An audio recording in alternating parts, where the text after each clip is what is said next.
Ready. तो मित्रों સૌથી જરૂરી છે બ્લાઉઝમાં તો પાછળનો ભાગ તમને કટિંગ કરતા આવડી જાય એટલે તમારે ફરમા વગર બધા ભાગ કટિંગ કરતા તમને આવડી જાય। પાછળનો ભાગ શીખવાનો, લંબાઈ વધતા 1 ઇંચ લેવાનું અને પછી આર્મહોલ માટે જે છાતીની લાઈન જે ખેંચી આ થઈ ગઈ આપણી પહેલી શોલ્ડરની લાઈન, આ શોલ્ડરની લાઈન પછી આ છાતીની લાઈન 36ની છાતી સુધી બધાને 5.5 ઇંચ છે શોલ્ડર બેહી જાય છે। तो ये नीचे जो छाती लाइन खेची ने ये आपणे 5.5 इंच खेची थी। आ रीते 5.5 इंच आपणे शोल्डर लई लीधो। आ आपणे 2.5 गळा माटे गळानी पहोळाई माटे लई लीधो। तो આવી રીતે આ પહેલા શોલ્ડરની લાઈન નીચે ખેંચી દેવાની। આવી રીતે જેમ તમને હું કહું એ જ રીતે પાછળનો ભાગ તમે તમારા બ્લાઉઝ કોઈ પણ માપનું હોય આ રીતે કટિંગ કરજો તો તમારે પણ પરફેક્ટ ફિનિશિંગ આવી જશે।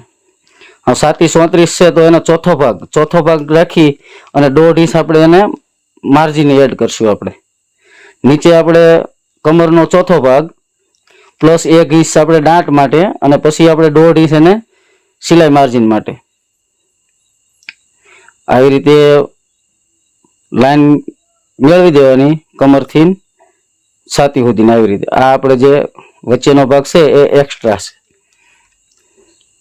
પછી આવી રીતે આપણે પાછળનું ગળું કેટલું રેડી કરવાનું છે તે આપણે જોઈ લેવાનું કે 5.5 इंच આપણે 4.5 હતું આપણે 5.5 આવી ગયું તો આ રીતે આને લાઈન ખેંચી દેવાની। ઉપર 2.5 રાખ્યું તો નીચે આપણે 2.5 રાખી દેવાનું એટલે બેક સાઈડમાં એકદમ મસ્ત ગોળ રાઉન્ડ ગળું આપણે ખુલે। પાછળ બેક સાઈડમાં ડિઝાઇન હોય તો પછી જે રીતની ડિઝાઇન હોય એ રીતની આપણે પેટર્ન દોરવાની। આ રીતનો આર્મહોલ દોરી દેવાનો। આર્મહોલની ફૂટ વગર પણ દોરાય अथवा अत्यारे मार्केट में इजी लेवल आर्महोल फूट मळे है तो तमे खरीदी लेजो। आ रीते आपणे पाछळनुं गळुं दोरी देवानुं। आ पाछळनो भाग मित्रों तमने कम्प्लीट कटिंग करता आवडी जाय एटले बधा भाग कम्प्लीट तमने आवडी जाय। बस आ लोटा शेप हतुं आपणे तो लोटा शेपनो आपणे आ रीतनो राउंड आपी दीधो। वधारे ओલું બેક માં વધારે ખુલતું થતું હોય ગળું તો આપણે સહેજ 1/2 इंच અંદર લઈ લીધું। आ थई जाए पछी आपणे आने पाछळनो भाग जे छे एने आपणे कटिंग कर लेवानो।